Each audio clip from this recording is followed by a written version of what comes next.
जय जगदीश्वरम। सम्यगाप्त पुरुष जगदीश्वरम के लिखित उपदेशों पर आधारित पॉडकास्ट्स की इस श्रृंखला में आज उनके दिनांक 16 जून 2025 के उपदेश को आधार बना रहे हैं। पूज्य गुरुदेव द्वारा यह उपदेश लोक कल्याण के लिए फेसबुक के आर्य मित्र नामक पेज पर सन 2017 से प्रकाशित हो रहे हैं। जैसा कि हमने पहले भी स्पष्ट किया है कि यह पॉडकास्ट गुरुदेव के गूढ़ एवं गहन उपदेशों को समझने की दिशा में केवल एक प्रयास है तथा ऐसे किसी भी प्रयास में गलती होने की संभावना तो रहती ही है। अतः सुधी दर्शक श्रोता गणों से अनुरोध है कि वे इस पॉडकास्ट को सुनते समय अपने विवेक का प्रयोग अवश्य करें तथा किसी भी शंका समाधान के लिए फेसबुक पर जगदीश्वरम के आर्य मित्र नामक पेज पर दिए मूल उपदेश को अवश्य पढ़ें। आर्य मित्र पेज का लिंक डिस्क्रिप्शन में दिया जा रहा है। नमस्कार। आज हम सम्यक आप्त पुरुष जगदीश्वरम की 16 जून 2025 के उपदेशों के कुछ खास अंशों पर बात करेंगे। जी। विषय है सम्यक सद्धर्म समय और श्वास ध्यान। यह एक महत्वपूर्ण विषय है। हाँ, इन उपदेशों में जिसे संपूर्ण मानवता का प्राकृतिक या सनातन धर्म कहा गया है, उसके तहत समय की अहमियत और श्वास पर आधारित ध्यान की एक विधि पर काफी जोर दिया गया है ना? बिल्कुल। समय और ध्यान, खासकर श्वास पर ध्यान। तो आज की चर्चा का मकसद है इन अंशों में छिपे मुख्य विचारों को समझना, जैसे समय की प्रकृति कैसी है, उसे बेकार जाने से कैसे रोकें, हाँ। और वो कौन सा ध्यान अभ्यास है जिसकी बात की गई है, उसे कैसे करें और उसका नतीजा क्या बताया गया है। तो चलिए इन विचारों की तह तक चलते हैं। जरूर। शुरुआत करते हैं समय को लेकर कही गई बातों से। श्रोत में कहा गया है, समय प्रतीक्षा नहीं करता, रुकता नहीं, वो निर्दयी और क्रूर है, उसे किसी की परवाह नहीं, वो बस अपनी रफ्तार से आगे बढ़ता जा रहा है। ये सुनने में थोड़ा कठोर लगता है ना? हाँ, ये शब्द काफी सीधे और कह सकते हैं गंभीर हैं। इसमें एक तरह की चेतावनी छिपी है। चेतावनी?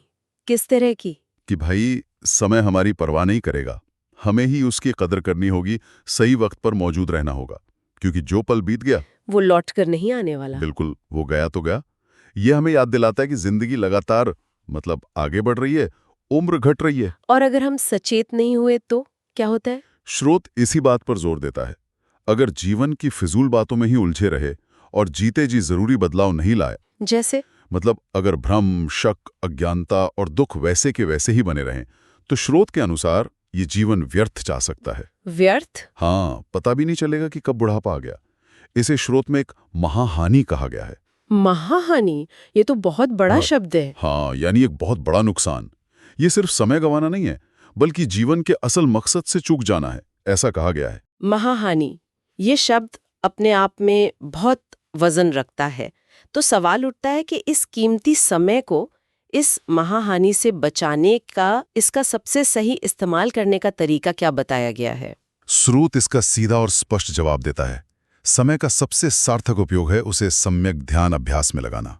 अच्छा, ध्यान अभ्यास में? हाँ जी, यानी इधर उधर की बेकार की बातों में, व्यर्थ की चीजों में समय बर्बाद करने की बजाय उसे ध्यान के अभ्यास में लगाना ही सबसे उचित बताया गया है। लेकिन ध्यान अभ्यास को ही क्यों इतना महत्वपूर्ण कहा गया है? समय का सबसे सार्थक उपयोग? क्योंकि जैसा श्रोत इशारा करता है, ध्यान अभ्यास सीधे जीवन की उन बुनियादी समस्याओं, वो भ्रम, शक, अज्ञान, दुख, उनको हल करने का एक रास्ता सुझाता है। अच्छा। हाँ, जिनकी वजह से जीवन महाहानि में बदल सकता है, जैसा भी हमने बात की। तो ये सिर्फ टाइम पास करना नहीं है, बल्कि समय को सार्थकता देना है, उसे उद्देश्यपूर्ण बनाना है।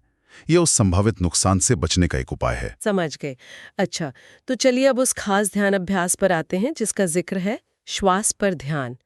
श्रोत बताता है कि यह खासकर शुरुआती साधकों के लिए है। क्या है इसकी विधि?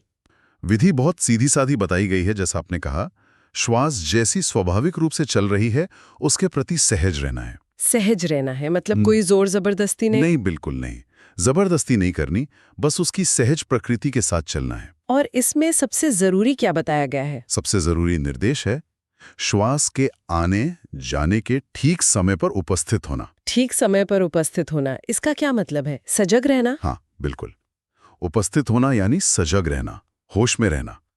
श्रोत इस पर काफी विस्तार से बताता है। दिन में कम से कम 2 बार करने को कहा गया है। 2 बार? और कितनी देर? हर बार कम से कम 1-1 घंटे तक। और कैसे? बिना हिले डुले लगातार हर एक आती जाती श्वास के ठीक समय पर मौजूद रहने का प्रयास करना है। हर एक श्वास पर?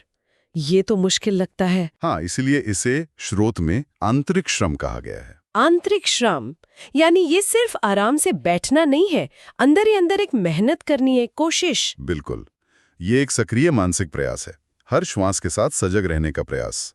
श्रोत कहता है कि शुरुआती साधक के लिए अपना होश, जागरूकता, सेहत, ताजगी, फुर्ती, बल और क्षमता, इन सबको बढ़ाने के लिए श्वास से ज्यादा सरल और कुदरती जरिया और कोई नहीं है। अच्छा, तो ये आंतरिक श्रम इन्हीं गुणों को विकसित करने के लिए है। लेकिन ध्यान टिकाने के लिए श्वास को ही क्यों चुना गया? मेरा मतलब है, और भी तो चीजें हो सकती थीं जिन पर ध्यान लगाया जा सकता है। हाँ, ये अच्छा सवाल है। इसका कारण भी श्रोत में बताया गया है। आमतौर पर हमारा ध्यान क्या होता है? वो भटकता रहता है ना? हाँ बिल्कुल, एक चीज पर टिकता ही नहीं। हाँ, किसी एक चीज पर लंबे समय तक टिक नहीं पाता, वो बदलता रहता है, किसी न किसी चीज के संबंध में होता है। और स्रोत ये भी कहता है कि जब तक ध्यान किसी एक चीज पर, एक ही सीध में लंबे समय तक लगातार टिका नहीं रहेगा, तब तक उस चीज की निभ्रांत स्पष्टता नहीं हो सकती। निभ्रांत स्पष्टता मतलब बिना किसी भ्रम के साफ समझ। हाँ, पूरी तरह से साफ, बिना किसी शक शुबे वाली समझ नहीं बन सकती। तो श्वास इसमें कैसे मदद करती है, इस एक सीध में टिकने में? देखिए, स्रोत के अनुसार श्वास का आना जाना वो एक ही सीध में होता है, लगातार। अच्छा। और ये सीध भी कहाँ है? ठीक सामने, जहां हमारी नजर स्वाभाविक रूप से टिकती है। साधक को दाएं बाएं देखने की भी जरूरत नहीं पड़ती। हाँ, ये तो है। इसलिए अगर एक ही सीध में ध्यान को लंबे समय तक टिकाए रखना सीखना है, तो श्वास से ज्यादा सहज, स्वाभाविक और सीधा सहारा शुरुआती साधक के लिए और कोई नहीं है, ऐसा स्रोत का कहना। ये तो बड़ी दिलचस्प बात है। मतलब श्वास की जो सहज गति है वही ध्यान का आलंबन बन जाती है। बिल्कुल। और स्रोत में एक और गहरी बात कही गई है इसी से जुड़ी हुई। वो क्या है? हर श्वास के आने और जाने के बीच एक छोटा सा खालीपन होता है ना, एक अंतराल या गैप। हाँ, होता है। उसे साधक के लिए एक प्राकृतिक वरदान बताया गया है। प्राकृतिक वरदान? कैसे? क्योंकि वो गैप साधक को थोड़ा संभलने का मौका देता है, ताकि वो फिर से सजग होकर अगली श्वास के ठीक समय पर उपस्थित हो सके। अच्छा, मतलब लगातार बने रहने का जो दबाव है वो थोड़ा कम हो जाता है। हाँ, प्रक्रिया को साधक की क्षमता अनुसार थोड़ा सुगम बनाता है। एक तरह से रीसेट होने का मौका मिलता है हर श्वास के बीच। वाह! तो अभ्यास का सार हुआ लगातार बिना चूके हर आती जाती श्वास के समय पर सजग रहना। और लक्ष्य क्या है? बस इतना कि श्वास का आना जाना ज्ञात होता रहे, यही है ना? हाँ बिल्कुल, बस इतना ही ज्ञात होता रहे। लेकिन यहीं पर श्रोत एक बहुत ही महत्वपूर्ण और कह सकते हैं सूक्ष्म बिंदु की ओर इशारा करता है। अच्छा, वो क्या है? स्रोत चेतावनी देता है कि ध्यान इस बात पर नहीं बटाना है कि किसे ज्ञात हो रहा है। मतलब मैं जान रही हूं, इस पे नहीं। हाँ, इस पर नहीं, और न ही इस पर कि क्या ज्ञात हो रहा है। यानी श्वास को जाना जा रहा है, इस पर भी नहीं। बिल्कुल, इन दोनों पर, जानने वाले पर मैं और जानी जाने वाली चीज पर श्वास, ध्यान नहीं देना है। तो फिर ध्यान कहाँ रखना है? ये थोड़ा मुश्किल लग रहा है समझना। अगर जानने वाले पे भी नहीं और जानी जाने वाली चीज पर भी नहीं, तो फिर कहाँ? हाँ, यही ध्यान की सूक्ष्मता है। श्रोत कहता है कि पूरा का पूरा अखंड ध्यान केवल ज्ञात होने की प्रक्रिया पर ही रखना है। ज्ञात होने की प्रक्रिया पर? जी, बस जानना घटित हो रहा है, ये बोध बना रहे। इसे श्रोत में संयम पूर्वक ध्यान कहा गया है। लक्ष्य है कर्ता, मैं और कर्म, श्वास के भाव से ऊपर उठ जाना। ऊपर उठ जाना। हाँ, ताकि अंत में केवल जानने की, ज्ञात होने की शुद्ध प्रक्रिया ही शेष रह जाए।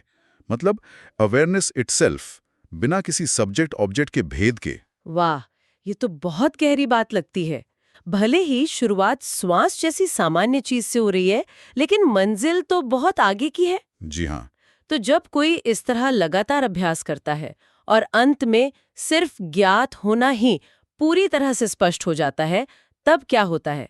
इसका परिणाम क्या बताया गया है? परिणाम बहुत बड़ा बताया गया है। श्रोत कहता है कि जब बिना चूके निरंतर अभ्यास से अंततः बस ज्ञात होना ही भली भांति पूर्णतः स्पष्ट हो जाता है, हाँ, तब पूर्णतः पूर्ण निभ्रांत यथा सत्यता स्पष्ट हो जाती है। पूर्णतः पूर्ण निभ्रांत यथा सत्यता। इसका क्या मतलब हुआ? थोड़ा और समझाएंगे? इसका मतलब है वो सच्चाई जो पूरी तरह से पूर्ण है, जिसमें कोई भ्रम नहीं है और जो जैसी है वैसी ही है, वो साफ साफ प्रकट हो जाती है, क्लियर हो जाती है। अच्छा। और जब ऐसा होता है, जब विशुद्ध रूप से बिल्कुल साफ तौर पर केवल ज्ञात होना ही बाकी रह जाता है, तब स्रोत के अनुसार सहज ही, मतलब अपने आप ही चेतनता पूरी होती है, चेतनता। होश पूरा होता है, जागृति पूरी होती है, ताजगी पूरी होती है, सेहत पूरी होती है, फुर्ती पूरी होती है, बल पूरा होता है और सक्षमता पूरी होती है। अरे, यानी वो सारे गुण जो शुरू में श्वास ध्यान से बढ़ाने के लिए कहे गए थे, होश, जागृति, सेहत वगैरह, वो इस अवस्था में अपने आप पूरे हो जाते हैं, बिना अलग से प्रयास किए। हाँ, स्रोत यही बताता है, सहजी।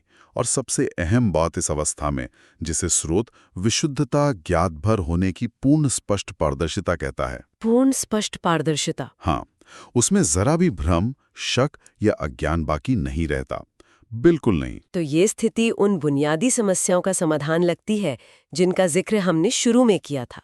वो भ्रम, संशय, अज्ञान और दुख। बिल्कुल, जिनसे मुक्ति न मिलने पर जीवन महाहानि बन सकता है, ऐसा कहा गया था। तो ये उस अज्ञान और दुख से पूरी तरह मुक्त होने की अवस्था है। तो अगर हम आज की चर्चा को समेटें, तो हमने जगदीश्वरम के उपदेशों के इन अंशों से कुछ खास बातें समझी। पहली, समय कितना कीमती और निष्ठुर है, वो रुकता नहीं। हाँ, और उसे व्यर्थ करना जीवन का बहुत बड़ा नुकसान है, जिसे महाहानि कहा गया। बिल्कुल। ये बात गांठ बांध लेने जैसी है। और दूसरी बात, इस महाहानि से बचने और समय का सही उपयोग करने का एक तरीका है ध्यानाभ्यास। हाँ, खासकर सहज श्वास पर लगातार सजग रहना, ये शुरुआती साधक के लिए भी सुलभ बताया गया है। जी। और तीसरी, इस अभ्यास का गहरा लक्ष्य सिर्फ सांस गिनना या महसूस करना नहीं, बल्कि ध्यान को इतना सूक्ष्म बनाना है कि जानने वाला मैं और जानी जाने वाली वस्तु श्वास का भेद मिट जाए। हाँ, और केवल ज्ञात होना, जानने की शुद्ध प्रक्रिया ही शेष रह जाए। बस ज्ञात होना।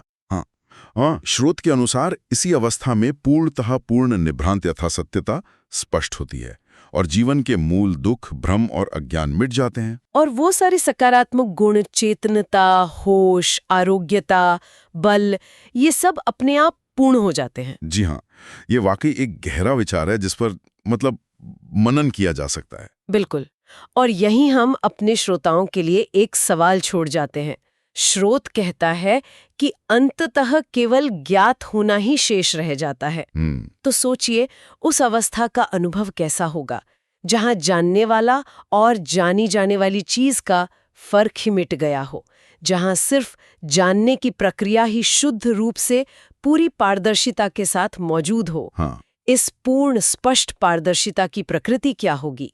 ये एक ऐसा बिंदु है जिस पर खुद से विचार किया जा सकता है। सोचने लायक बात है ना? जरूर, बहुत गहरा प्रश्न है ये। भवतु सर्वमंगलम।